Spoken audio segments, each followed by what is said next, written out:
the Fibber McGee and Molly Show.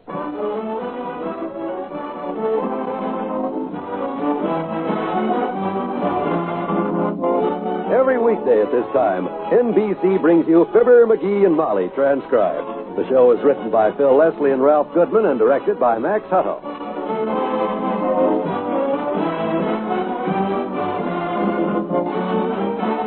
We'll join Fibber and Molly in just a moment. There's a problem confronting the American school system.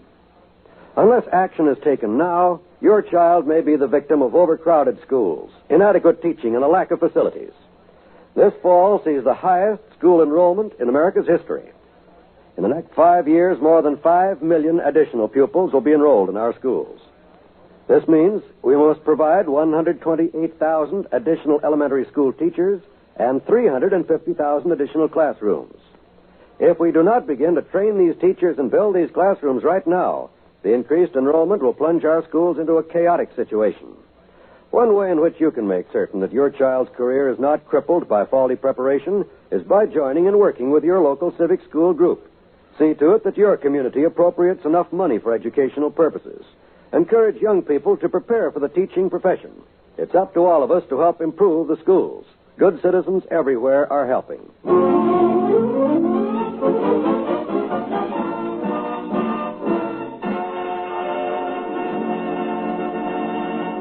The recent prowler scare in Wistful Vista has had a lot of homeowners checking their doors and windows.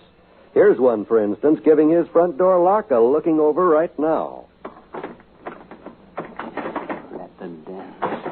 Screws are looser than a bushel of feathers. Latch is shot.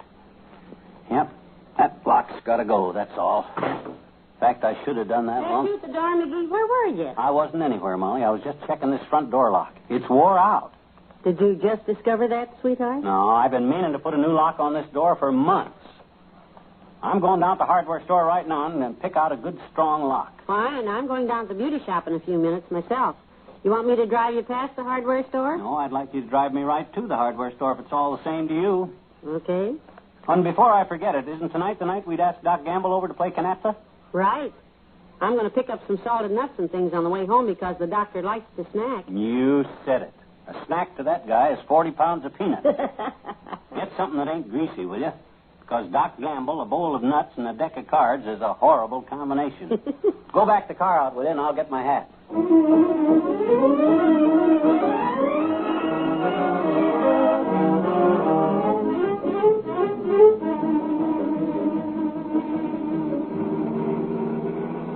Isn't it a beautiful day for a drive downtown, McGee?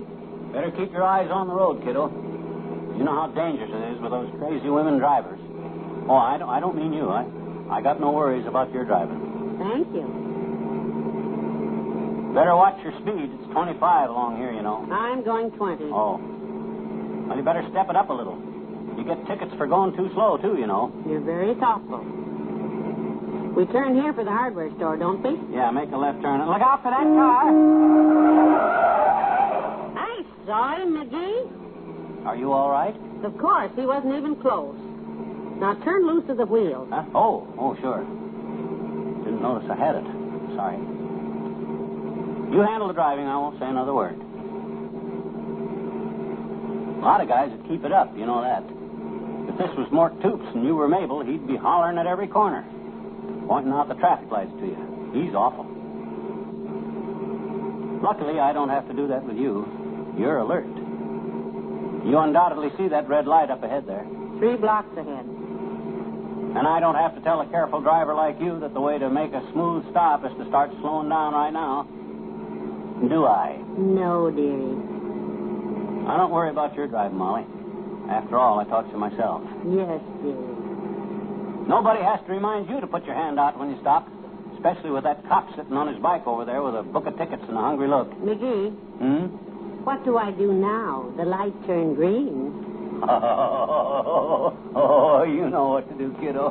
Now you're joshing me. When the light is green, you just stop the car. Quick, stop.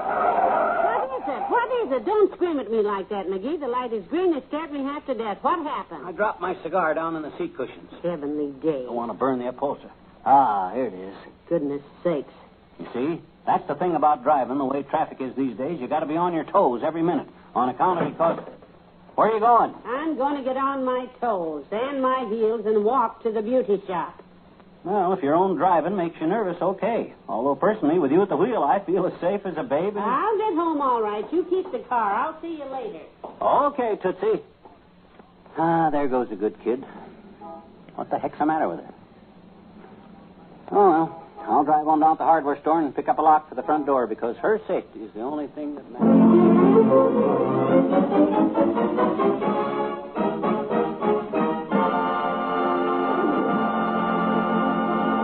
Back to Wistful Vista in a minute. If you have $75, I know a man who can turn it into $134.68, and in less than 20 years. What's more, he never fails. Your money is always safe. Your interest always guaranteed. Who is this man? His name is Uncle Sam, and his product is Improved Series E Savings Bonds. These improved savings bonds now pay back $4 for every $3 you invest, and in less than 10 years. You can also hold your Series E savings bonds beyond maturity and earn even further interest.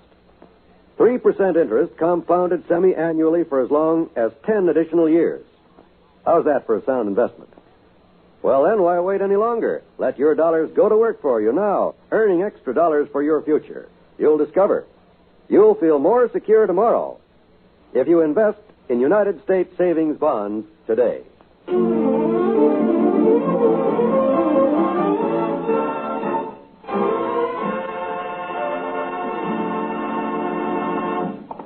Well, I'll duck into the hardware store and get myself a good stout lock that'll... Well, look who's here. The old family physician. Hi, Doc. Hello, sonny boy. What are you doing fumblefootting down Oak Street? Making a monthly collection of cigar butts? That was a very unasked-for remark, you big slander slinger. I don't smoke butts, and you know it. Then what's that inch and a half of ashes in the corner of your mouth? If that's not a butt, your tongue's on fire. And if you smoke that thing too puffed shorty, your nose will catch fire. Throw that stub away. You're getting to sound more like Molly every day, Doc. Well, I could do worse. What are you doing down in this neighborhood? At the moment, fat boy, I'm looking for the hardware store. Used to be one right along here, but I don't see it anyplace. Oh, you know very well. You don't happen to be standing in front of it, do you, Doc? Step aside a minute. Well, I'll be darned. There's the hardware store right behind you. No wonder I couldn't see it broad beam. You had it covered like an awning. Very funny, Sonny. Come on, I'll go in with you. I need some things. Hey, you're coming over tonight to play canasta, aren't you? I am that, my boy. And I'll have a little surprise for you tonight, too. Surprise, huh? What you going to do, play honest for a change? Because that would surprise the pants off. Oh, you're in fine form today, aren't you? Funnier than an icy stairway at the old lady's home. Someday, son... Hello, Doc. Now, what can I do for you? Oh, hi, Joe. I'd like to look at some... Now, wait a minute, butcher boy. I was first. Oh, I'm sorry, sir. I didn't notice you standing there. It's all right, Joe. That's the story of his life, believe me. Oh, he's a friend of mine, Joe, Mr. McGee. And I say friend only because it slipped out. Hi, Mr. McGee. Hi. I'll look around a little bit, Joe. I'd like to look at some locks, Bud, from my front door. You too, huh? Those burglaries around town this week really put us in the lock business. Right over here, sir. I want a good strong one that's not too hard to install. Well, there's our whole stock, sir. All we have left. Take your pick, $6 each. $6?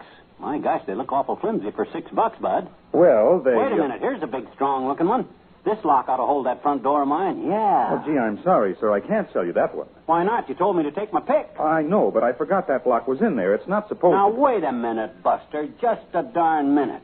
You said take my pick, and this is my pick, and this is the lock I want. But that lock is part of a shipment that... It works, don't it? Well, certainly it works. It's a brand new lock, but... Oh, I get it. Trying to stick me for more dough because it's a better lock than the others, eh? You said $6, and that's what I'm paying. And if you don't want the Better Business Bureau... Okay, sold. That's better. Here's your $6, and don't bother to wrap it. I'm not paying for any paper and string. Well, bargain hunter, did you get your lock? Yeah, finally. You want to watch out for your friend Joe here, Doc. He's a slick article. I'll see you tonight, huh? 8 o'clock.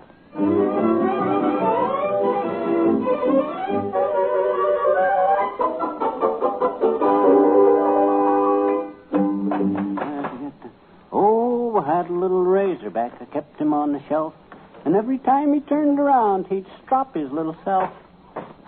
Oh, the monkey and the coconut. McGee, aren't you through with that lock yet? It's almost 8 o'clock. Almost through, kiddo. It was quite a job. But, boy, when I get through with this baby, this house is going to be safe. It should be. Yes, sir. Because I'm putting these screws in so tight that I'm reaming the tops off of them. You couldn't get hold of one of these screws with a screwdriver if... There. That does it. I hope so.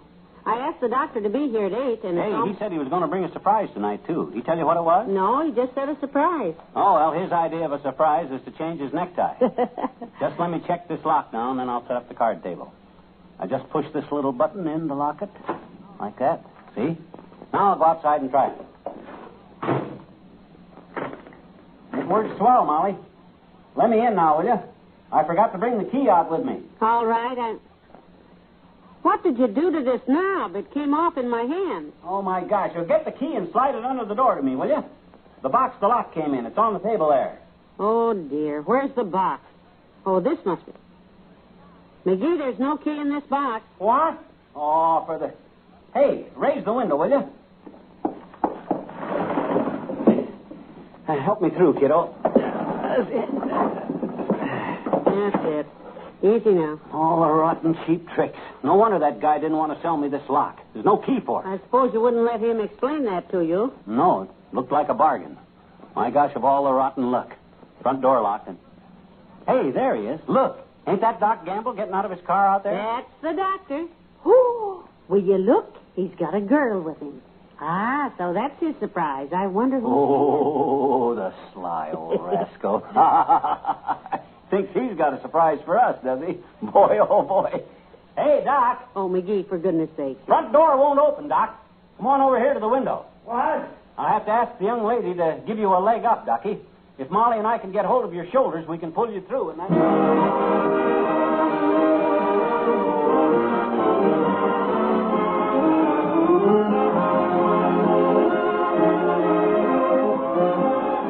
Fibber and Molly will be right back. One of the best ways we know of to relax, get away from your troubles, and forget your problems is to tune your radio dial to the pleasantly entertaining comedy shows that are sent your way every day by the NBC Radio Network. Tomorrow evening, for example, you'll want to hear another fun-filled session of that zany party game, Truth or Consequences, starring Ralph Edwards. More times than not, you'll find that there's a good deed behind the comical situations in which Ralph Edwards' contestants find themselves. Listen and laugh tomorrow night when it's time for Truth or Consequences.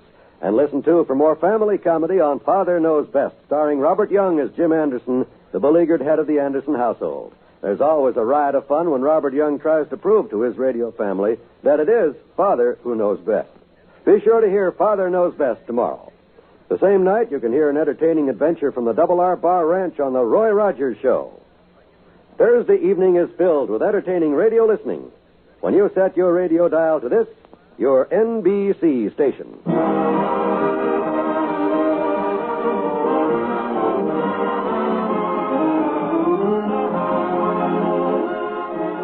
It was a nice evening, dearie. Yeah. Well, cover the parakeet and let's go to bed. Right. Good night, baby. Go to sleep, baby. Yeah. Go to sleep, Buster. We've got to name this bird properly, McGee. You call him Buster, I call him Baby. Let's get a name for him. Yeah, we'll get you a name, Bertie. Now go to sleep, Buster. Good night. Good night, all.